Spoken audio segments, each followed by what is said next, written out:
Comme Nanga Ezali, pense quand tout le monde a tué lui. Bon, j'ai écrit le message ici, à Kinshasa, précisément dans l'Assemblée chrétienne de Régini, en 1982. C'est le pasteur Batou qui est venu dans notre groupe de prière. Et il a été à Rabisokuna, il a fait une zodi. Je dois conduire un message. Et il a baptisé le Pébisso.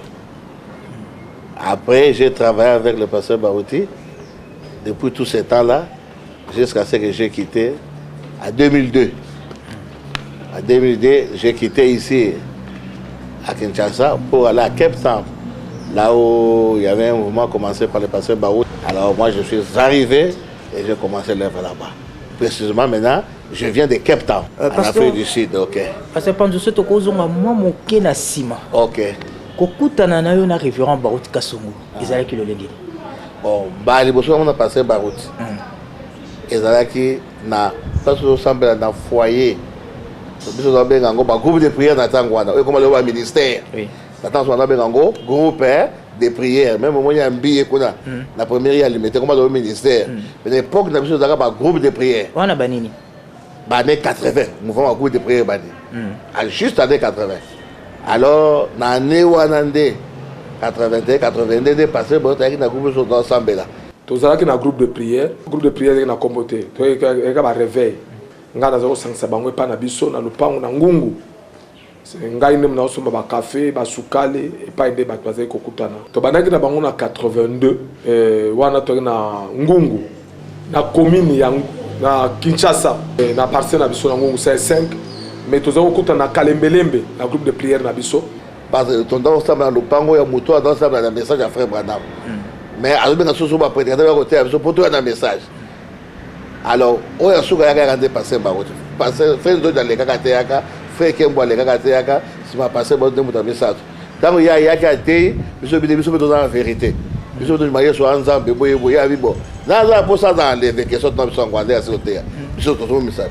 Nani bi ga enlever biso to mo saibo kon chomo na peso pobo go enlever faut bo embrasser kaka ngai l'assemblée Régini de bo enlever bité biso et les gars yo bela kité pas même 3 mois tu ko embrasser donc on dit que message à lui vérité quand il va passer ba route na message était na bela yaki na groupe de prière na biso au moni tant to na groupe de prière biso te ba message té tous autres ya divinité na lolenge o biso to ko comprendre mais tant que tu as comme Branham, tu as Branham en sunani, nazo comprendre.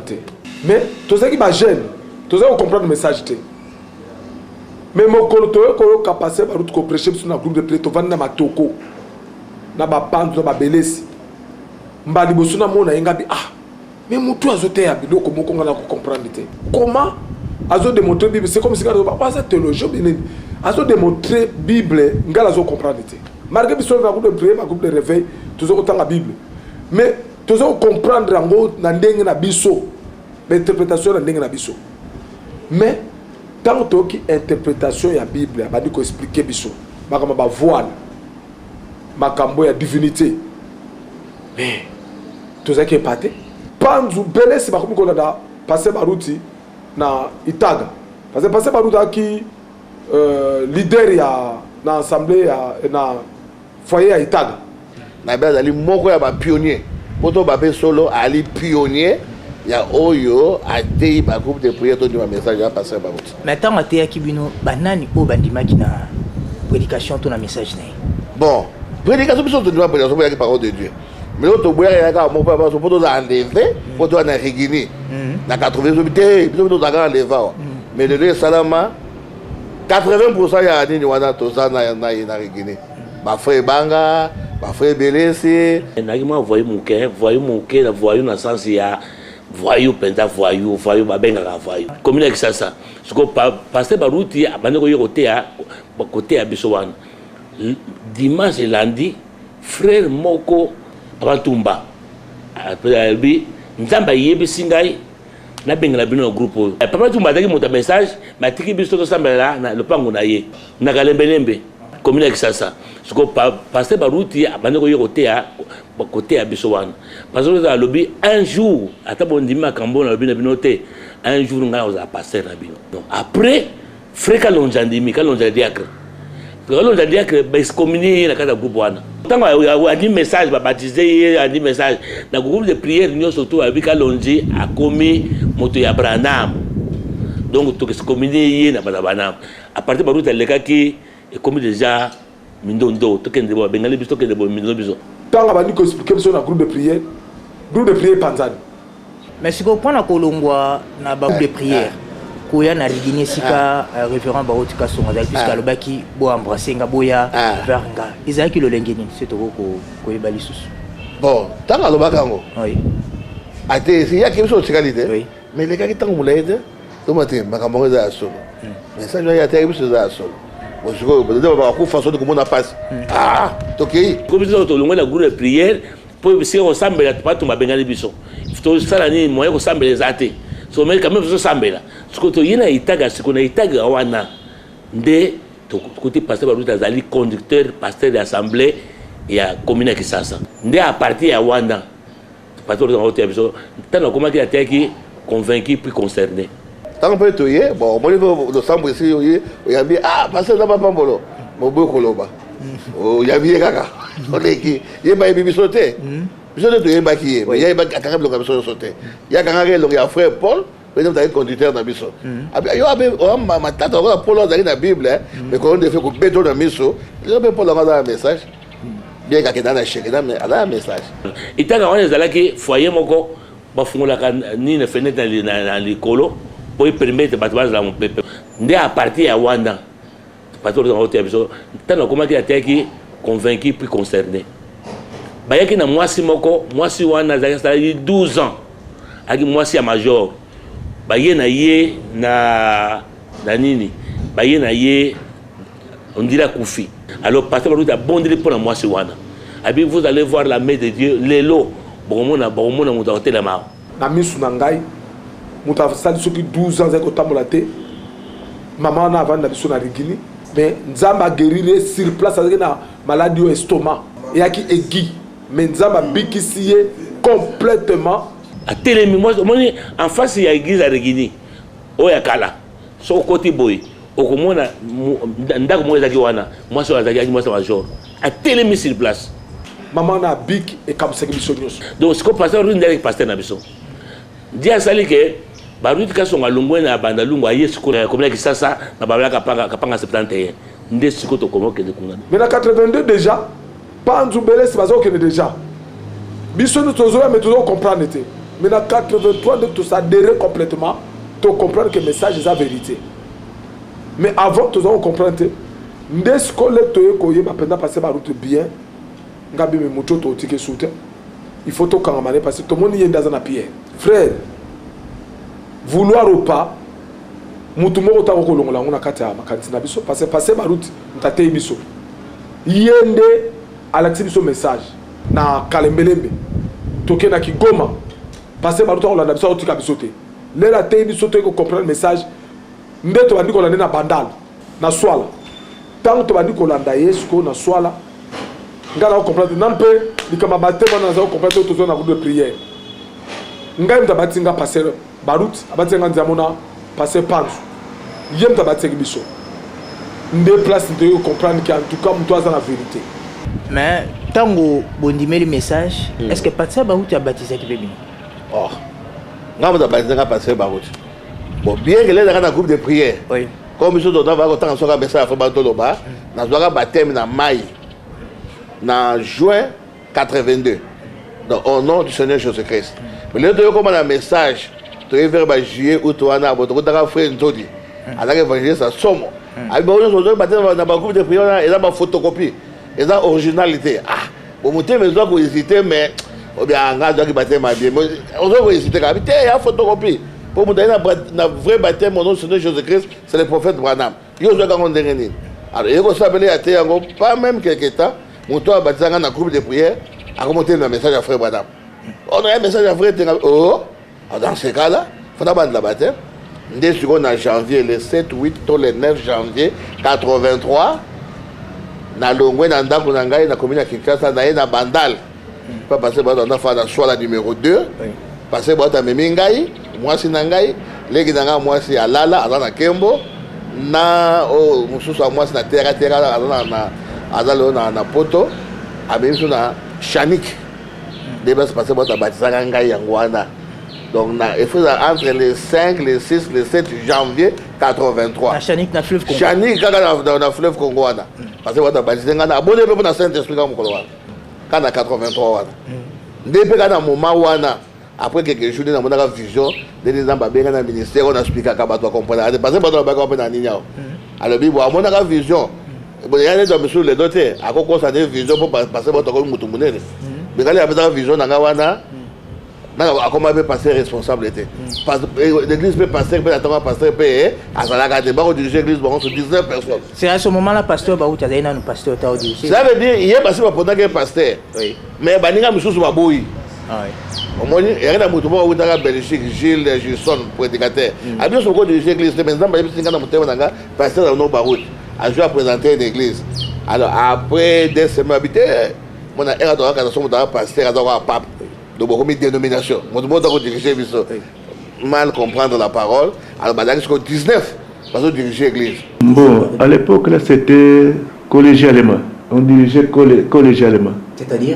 C'est-à-dire que il n'y avait pas de tête comme telle, c'était un groupe de gens. Il y avait quand même un nombre bien déterminé. C'était un nombre bien déterminé. Il y avait le pasteur Baouti, pasteur Mbombo, le pasteur Kanda Kazadi. Il y avait d'autres frères qui sont sortis progressivement, mais c'est un groupe qui était là. Et en ce temps-là, il y avait le frère Nzodi qui était évangéliste. Celui qui avait dit pour la première fois que le pasteur Baouti et pasteur. Ce que baron sur 19 wana, moko na une portion église na ye. Ba jour à semaine. Ne di biso, vous avez une portion pasteur Baout. Na commune à Kinshasa. Bata Gombe, Kinshasa, Lingwala Barumbu, to banda sanga na Itaga. Wana kata ba semaine. Na kata ba semaine, na pasteur Baout. Ba musu bari na bandal na pasteur Mbombo. Ba musu na Kinsuka, kuna Ozon na pasteur Kalumbu. Na Kasavu pasteur Lando. Okene ti côté kuna matete pasteur Kanda. Na Rigini wana ezaka pasteur Ngoma. Ok, na Kingabwa ezaka oya kufa oto vakabo du ciel papa Ntumba. Ok na masi na frère muke bana frère Nyanga. Ok ndi kuna côté adini kuna musika kuna Kingaza côté kuna yaka papa Soba. On bango nyoso wana nde bazalaki munda na côté na ye. Yo so côté dimanche l'église to kuta biso dimanche, ya za d'accord te ake casser yo na moi église na muke na foyer. To na ba foyer ake casser kuna. Omone ezaka mubulu. Tinzamba ko sur 84 minutes ko nyeka bo église de ko na mubulu. Alors ba sangisi ba surtout et sika moko. Ba ko surtout na 19 na bablo ba 24 personnes ba ancien tango ba bo. Bien moko bo pona moto besoin du ministère na ye. Mo moto acha ordre dans l'église. Ba ancien wana na ngwana muke. Ba ancien ba sanganaki ba lobike baluka batumi balé o ba moni ba les plus influents la carte prédicateur. Ba poni passer baro. N'a pas Frengoma. Frengoma ça confie déjà. Donc, comme on a été bangoba tcha ordre. Premier jour, ton dimanche a décision ana. Après papa Kanda télémi a dit non, c'était pas bien fait. Papa Kanda confie déjà pasteur Kanda. Alors pour reprendre sous. Ba moni ba route ka songo na alors ba route ndi ba tchaki ordre, ba tché pasteur Mbombo, ba tché pasteur Kalumbu, a tché pasteur Landu, ba tché ba administrateur na ba diak. Parmi bango diaka c'était le premier président ya Badiak. Wala na mwana muke na zape na mwana bato na mwa choral kuna na suko kuna to yemba. Donc makambo na ba yali asonga na vivre ngo. Bango nyonso ba poni muta boso passer ba route. 14 fois. Si mon père ko pona sou frère ngo ma 5 fois, ba muso 3 2 1. Alors ba jusqu'au passer ba route. Na frère ngo mo alala, ba on de ba ordre dans l'église. Wana na Rigini. Na Rigini. Mouta place ordre se passer par route. Et puis il y a même ordre encore parce que lui qui avait tout le monde avait dit que le ministère n'était à confirmer. C'était comme ça. Mais dès que na 87 fichu Salamé. Alors groupe moko munene de détaché. Groupe wana auto ba benga Rigini de. Les ko ba kende ba prédicateur belé sur les 19 là. Alors ba kenda sikoyo 14 ancien babibi ou bakei au moins c'est quoi ah bah tu as 4 alors moi aussi soit bimi asali ya kuna na masina frère Nianga atika na bato ndeko na siko 4 batikalaki donc pasteur Bauti, pasteur Mbombo, pasteur Kalumbu, Nalando bango 4 de batikalaki sur les 19 batikalaki 4 bo évoluer na pasteur tant azaki na Rigini mais bon pour continuer à repasser avec confiance mais il était encore pasteur Bauti batikalaki pasteur Mbombo pasteur Nassima pasteur Bauti soit yesuka pasteur tant pasteur Mbombo azaki pasteur à conduire l'église à Rigini bino confiance na nous avec papa pasteur Bauti et à la regard bon donc la confiance peut pas passer Mbombo mais donc ça pasteur Bauti minute ngata par exemple bon ton enfant va balabala mi baleka ekaboli biso donc presque tout je dis presque tous les jours na comme que ça na babala kapanga 71 nde siko to komo ke kuna donc babu moyi ba na mike bakala la baba na mike kutu kala la soki na biso au seka na ba na petit ngala leka pondu te poso na le pondu e bimanga na mine tabi po musuna kala ba pese musuna ngai pondu sikola bi bon pesa ngai pondu wana habite musuna ngai te abi ngala leka musuni pondu bimanga mine sikola le pondu na sali boy tabi bimi abi na musuna na le bomo ya sa jido parce que mon nene donc ti ba moi baba na mike na ba photo na ma onyo to wana parce que baruta va prendre ngai belesi panzu babanga na mesa ne na ndako prai biso to kolia fufu mikolonios et puis azali na biso correct azali na biso tout le temps na bolingo collection nzela nzambe to se kolia ipana ye biso to kibana na ye biso no so moni wana lelo ba panzu ba belesi to boko na maboko ne babanga nyoso wana so to zali lelo eza ngolu ponza mapesi so mosali moko malamu so lelo aza beni bayoka ngozwa te a mérité yango lelo moni so azaki na lokoso mbongo église wana ndenge tonga beka otonga mabongo te to de kuna parce que ba ta fonda bi ba fo boche ala sa to ta de faire mal ta la formation yango nde ba benga formation ozomona bon parce que Mbombo c'était quelqu'un qui avait un ministère mais il arrive vraiment à éclater pour dans un ministère éclat hein et là donc ils ont quoi tirer t'es d'arrêter mais c'était un homme ministère de Badona c'est pas dire pour la vie arrive à vivre mon conforme un homme vraiment intègre il se que donc après ça semblait de réunir parce que Mbombo a besoin de vie mais dans côté ministère vous avez un impact comme preuve il m'a daté à Mingité il m'a daté pasteur à daté à Mingité so côté toute l'année à côté à 5 fois alors c'est pourtant c'est le pasteur qui prêche beaucoup lui ne prêchait pas vraiment beaucoup pasteur Baout a Teibino bondimi message oye na Rigini mais yo moko lobi début à ministère na yo et c'est que comment ceux qui pasteur Baout a comme pasteur il y a un explication de lobby oui pas doit comprendre rater regarde déjà dans groupe de prédicateurs na côté ya mon tayebi yango bien et ali frère Banga aza le loi mon tikali témoin na frère Ntango on va ba témoin na côté Ntango mawete to on de prière moko alors honorable na assemblée catholique ya Rigini wanda to da ba sika moko na groupe de prière moko na ba Banga nyo so groupe de prière moko na ba Diake Kalonji groupe de prière moko alors na Ntango wana na ida prédicateur mais le dernier message dans ça na fandi na juma boko na croiser pour le d'avoir été à Ninia faut donc un message yango so bien ministère de pas na be ko connaître so bien nzambe te e ko suka autant usuko toyé on a malade oui et elle va le lot de ministère de dans ministère au juillet n'attend ce qui au besoin ministère mais donc au tumboli makam donc besoin sida oui tani ba to kimayo so bien ko je appelle banso so de ba tala bio to ko show what daga baba to ka misuka boy yo mo ko da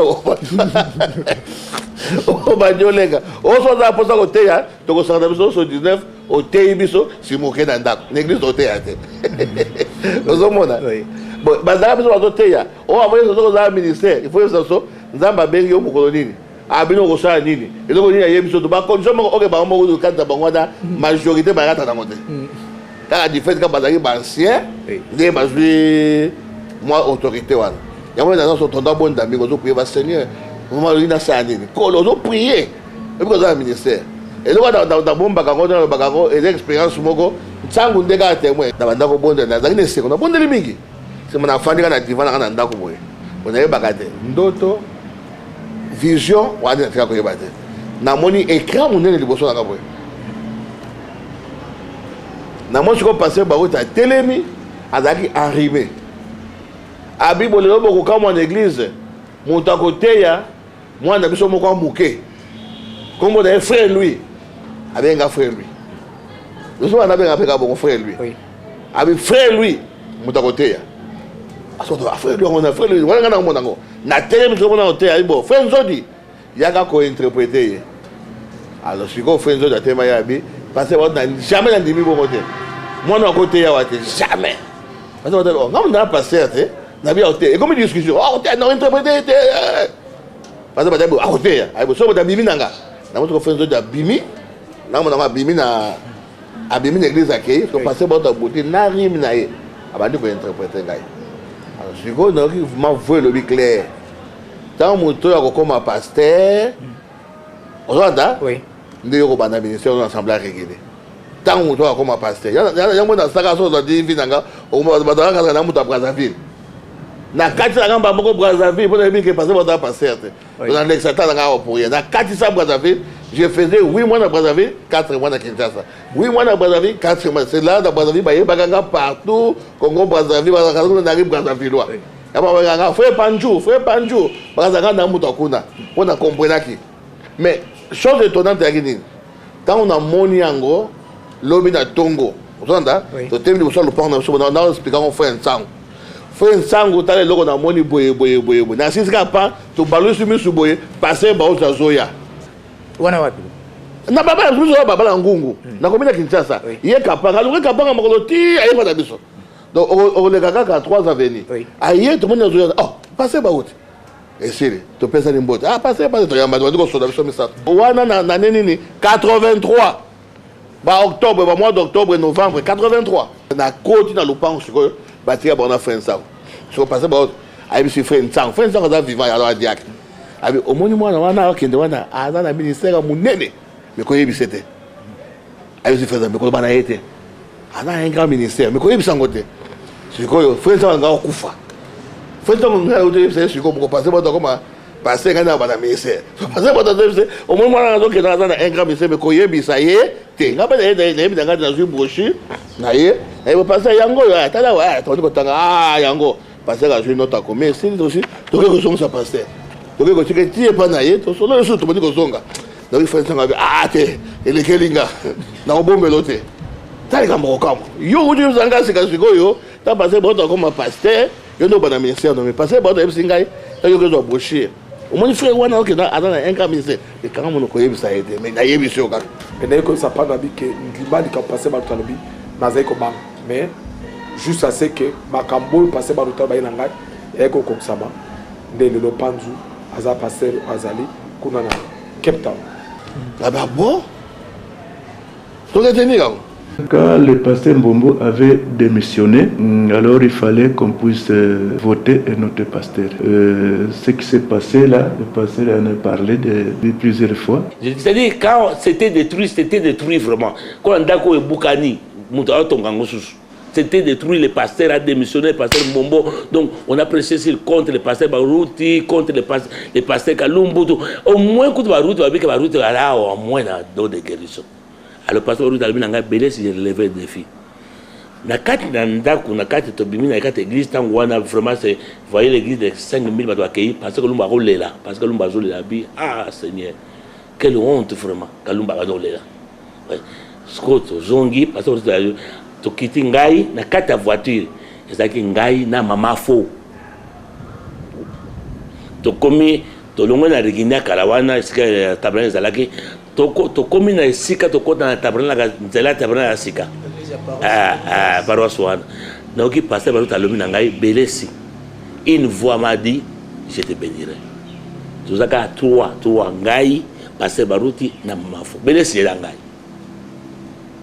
avec une voix je te bénirai donc tant na côté na losambo ya sika na bi cette voix là est vraie et c'est la vérité parce que si on peut penser ce qu'on était et puis tout comme la tabernacle wana c'est que le défi a été relevé. Mais bon, ce que vote en Russie, en Akeka Brazzaville, vote en Moni Kotoyo, wana ezaka mubulu. Alors, tout cela fait. Et les gars qui fait bien expliquer ngai. Mais en réalité, il fallait voir ça la bonne de message de boye. Ah, fait bien pas c'est à tout ça qui m'a bé.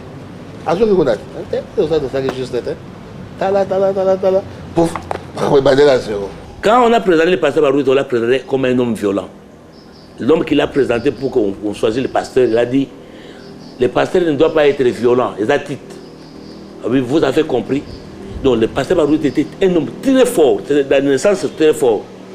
Alors, mais nanda qu'on a eu, avec la moto qu'on maîtrisait, il a qui m'a fait. Quand on est dans un mardi, on a vote. Mais ben dans les gars, on vote dans le Bakiwana.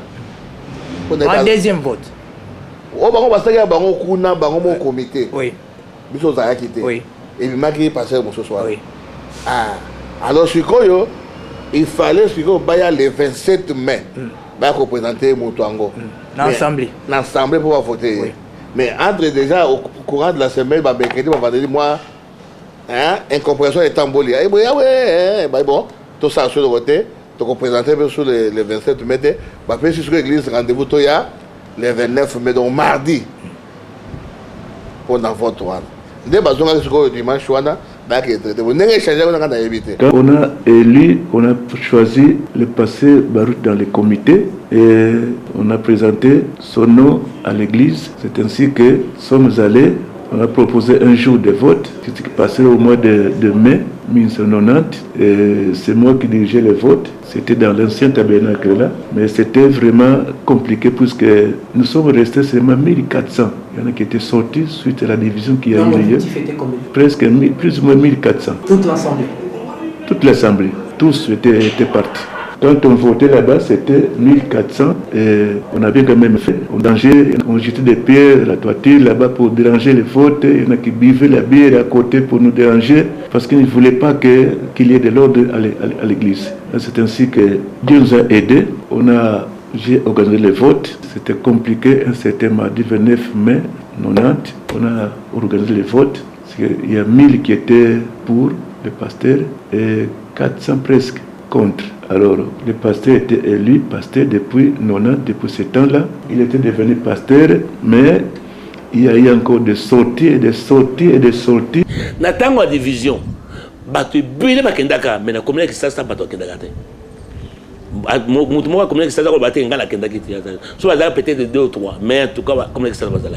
Parce que to baki banana batikali na bandalungwa, bato atelemi. Banana batikali na matete, bato atelemi. Banana batikali commune qui ça ouh. C'est-à-dire tant que on commune qui ça to yemba to bis moto mata. Pasteur biso pasteur Barouti azaki na zoza la sachet na ye. Ache ba brochure na ye. Biso to yemba suko banzembo. To bandi banda poka za vugoti na regini. To comme na regini pasteur biso de Barouti. Donc, comment je vais parler, moi je crois que le défi a été relevé. Quand vous avez présenté le pasteur Barouti, il n'y avait pas des candidats ou des candidatures?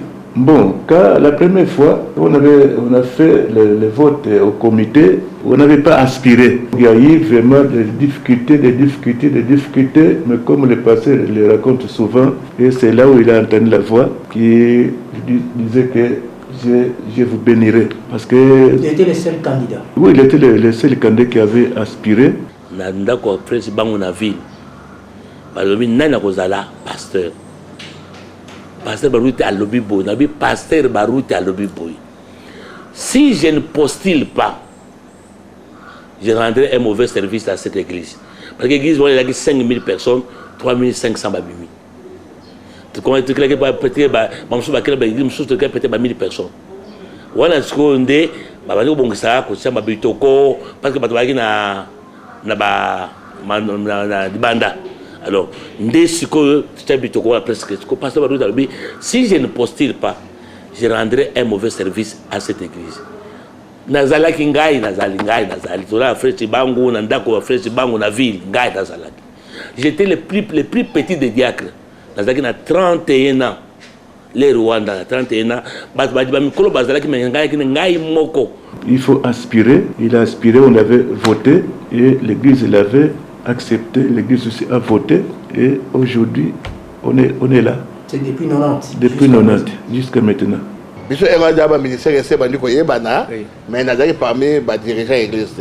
Mais blessing, alors, tant que ça est bon, bien, je vois que c'est passé qui sera pasteur. Mais les gars, les locaux, moi, le livre de moi, mais déjà, le 20 mai et dimanche baguette ça la vote na bango na koleka bon to voter pasteur Baruti kuna si moto maki awa to voter alors à ma grande surprise on to faire dans l'église bon donc on soit voter passer l'endoyer c'est quand on va voter passer bon on peut passer bon faut passer l'endoyer bon on passer Baruti ya on a organisé les votes. Il y a 1000 qui étaient pour le pasteur et 400 presque contre. Alors, le pasteur était élu pasteur depuis 90, depuis ce temps-là. Il était devenu pasteur. Nakota na soki onction, soki koma ene ba do sagate. Embouillé totalement. Ngana mutu ngana libre représenter mutu. Pas. Voilà balingi na tomola pe musabe. Parce que tango pasteur Baruti comme pasteur, c'était abandonnante. Les pasteurs, c'était pas les pasteurs qui prêchaient. C'était les pasteurs qui prêchaient sur la stature de l'homme parfait. D'ailleurs, écoute un incident, pasteur Baruti Kalumba lobby, les prédicateurs, les Gazam, c'est un prédicateur qui porte le sac. Bon, c'est écrit dans la brochure là, il y a la statue de l'homme parfait. Pasteur Baruti Kalumba Tanyango, Baruti l'église. Donc, on a prêché contre les gens, tout ça. Il y avait un prédicateur qui portait le sac. Alors, parce que l'on a tant que l'écriture, on a pas de bini. Après, passer par route, il y a eu on a dit qu'on a pasteur. C'est-à-dire, vous êtes dans le moment le plus triste. Alors, quelqu'un a parlé au pasteur Baruti, j'étais béni. J'étais là, je crois, vers 1990. Moi, à combien tu voté pasteur? 1000 personnes m'ont voté pasteur, 400 m'ont refusé. Nazaki n'a pas d'élection dans Nazalaki. Des gens qui étaient partis, qui sont revenus encore pour voter. Mais malgré ça, tout ça. Il y a un miracle en parce que votre l'équipe, la vie Seigneur. Mais ndenge n'a pas dit comment monsieur comment y est. Sauf vision de pas na yo. Nga jamais na état passer Baruti dans ce ministère. Sur le bagage dans un frère ensemble. Alors bagage frère dans ministère yenda ko luka kangai. Ya so botan salda regeni na jaki 4 ministres ayaki. Iboso bo wa bimi. Parce que David a suma mubulu te dans un cas j'ai mis ça moka yo boa. Alors c'est l'église bomba na fani ni. Un pasteur Baruti da comme pasteur. Après de rebonda un mois et demi pasteur qui toga. Wache banderole wana zo soutenir pasteur Baruti. Abe mona Baruti. Balaxi wana tambo l'église. Bon, on a ajouté sous deux ministre Bango papa 2 mois. Alors, on va faire 3e ministre. Je vais travailler avec mes 3e ministres ici. On a la fin de l'église dans ta cabane. Un jour, un dimanche, dans la côté toilette, on s'appelle le nom, on va passer par ta côte. Alors, tu es maintenant. Yo, ok, non. On a dans l'assemblée. Mais moi, je te croyais partir. Moi, je te cherche, je ne te vois pas. Yo, tu me dis que nous sommes pendant un combat et boum, et tu es dans mon boulot. Allez, qui fait la première banque là? Qui fait la ministre?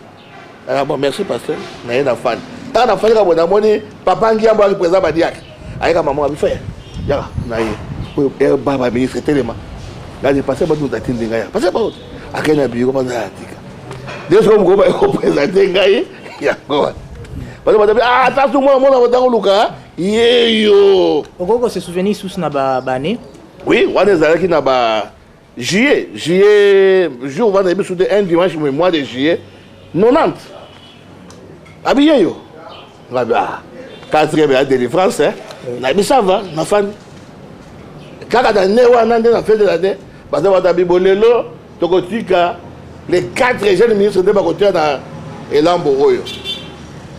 Ah, mutabandaka ezaka foi kitoga simangana ekotia mutabimba nateka mathématiques de Dieu. Alors bandaka ka wana makampe changer non. Baruti de béni. Quand je dis béni, je flatte pas. Parce que lelo mutako banaya lobi na yekaka, mais lobi ne kaka. Mais yebi soirte.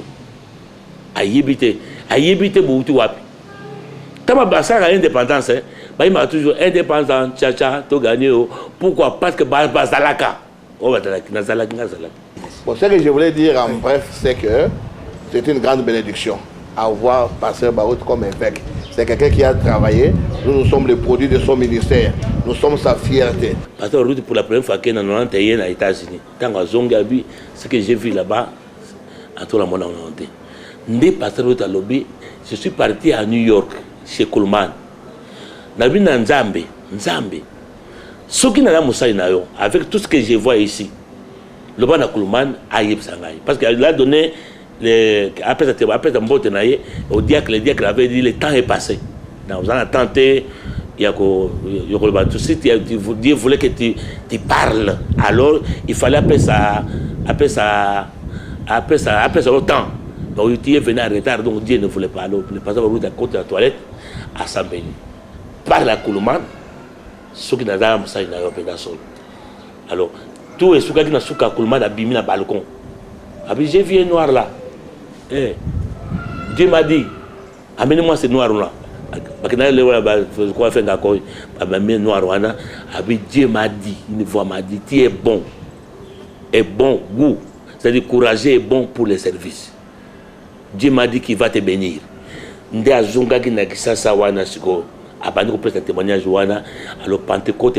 moi j'avais une église à Kato.